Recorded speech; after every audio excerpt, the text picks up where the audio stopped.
നിങ്ങളുടെ favourite shows ഇനി ഒരിക്കലും മിസ്സാവില്ല. ഇപ്പോൾ C5 കാണും നിങ്ങളുടെ ഫേവറേറ്റ് ഷോ തികച്ചും സൗജന്യമായി.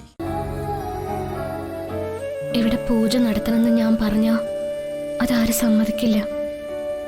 പക്ഷെ പൂജ നടത്തിയേ പറ്റൂ. അല്ലെങ്കിൽ ശ്രേയച്ച് ഇനിയും മഹേട്ടനെ ശല്യം ചെയ്യും. അത് അനുവദിക്കാൻ പറ്റില്ല.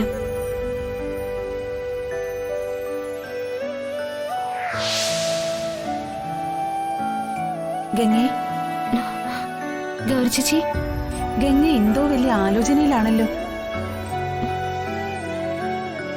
അത് ഞാൻ ശ്രേയച്ചയുടെ നാടകം കളി അവസാനിപ്പിക്കാൻ ഒരു വഴി കണ്ടുപിടിച്ചിരുന്നു. പക്ഷെ അത് അവരെ കൊണ്ട് എങ്ങനെ സമ്മതിപ്പിക്കാന്നുള്ള വഴി ആലോചിക്കുക. എന്തിയന പ്ലാൻ? പടിഞ്ഞാറ്റല്ലത്തെ നാരായണ ഭട്ടതിരിയെ ഞാൻ പോയി കണ്ട് സംസാരിച്ചിരുന്നു. തിരുമേനി എല്ലാ സഹായവും ചെയ്യാന്ന് സമ്മതിക്കുകയും ചെയ്തു.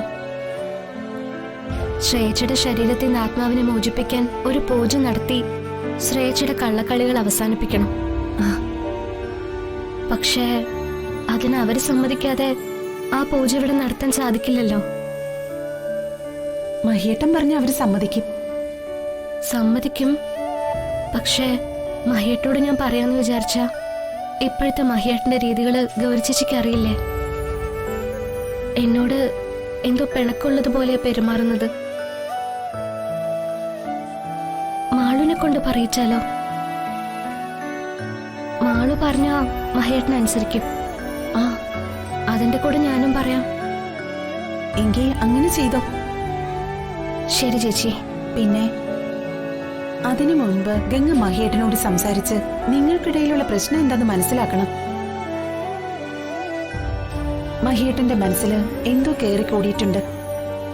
അത് ആരെങ്കിലും എന്തെങ്കിലും മനഃപൂർവ്വം നുണ പറഞ്ഞു കൊടുത്തതാവാനാണ് സാധ്യത. അതെന്താണെന്ന് അറിയണം. ഞാൻ ചോദിച്ചിട്ട് മഹേട്ടൻ പറഞ്ഞില്ലെങ്കിലോ? ഗംഗ ഒന്ന് നിർബന്ധിച്ച് നോക്കിയാ മഹേട്ടൻ പറയാതിരിക്കില്ല. മുൻപ് ഞാൻ ഈ രീതിയിൽ പെരുമാറിയപ്പോ മഹേട്ടൻ പല പ്രാവശ്യം എന്നോട് കാരണം ചോദിച്ചിട്ടും എനിക്ക് പറയാൻ പറ്റിയില്ല. ഞാൻ പറയാതിരുന്നതിന്റെ കാരണം ചേച്ചിക്ക് അറിയാലോ.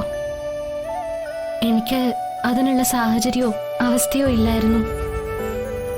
മഹേട്ടന്റെ അമ്മ ഞാൻ കാര്യങ്ങൾ പറയുന്നതിൽ നിന്ന് എന്നെ വിലക്കിയിരുന്നു. അതിന് തക്കതായ കാരണങ്ങൾ പറഞ്ഞെന്നെ ബോധ്യപ്പെടുത്തിയിരുന്നു. അതുപോലെ മഹേട്ടനെയും ആരെങ്കിലും എന്തെങ്കിലും പറഞ്ഞ് തടഞ്ഞിരിക്കുകയാണെങ്കിലോ? മഹേട്ടന്റെ കാര്യത്തിൽ അങ്ങനെയൊരു ചിന്തയൊന്നും വേണ്ട. മഹേട്ടന്റെ മനസ്സിൽ എന്തെങ്കിലും സംശയമോ ചോദ്യമോ കയറിക്കൂടിയ അതിന്റെ ഉത്തരം കണ്ടുപിടിക്കാനും സത്യം അറിയാനും മഹേട്ടൻ ശ്രമിക്കും. ഗംഗ ധൈര്യമായിട്ടിരിക്കെ. ആദ്യം മഹേട്ടന്റെ മനസ്സിൽ എന്താണെന്ന് അറിയാൻ ശ്രമിക്കും. അത് കഴിഞ്ഞ് മാളുവിനെ കൊണ്ട് പൂജയുടെ കാര്യം സംസാരിപ്പിക്കും. ശരി ചേച്ചി, അങ്ങനെ ചെയ്യാം.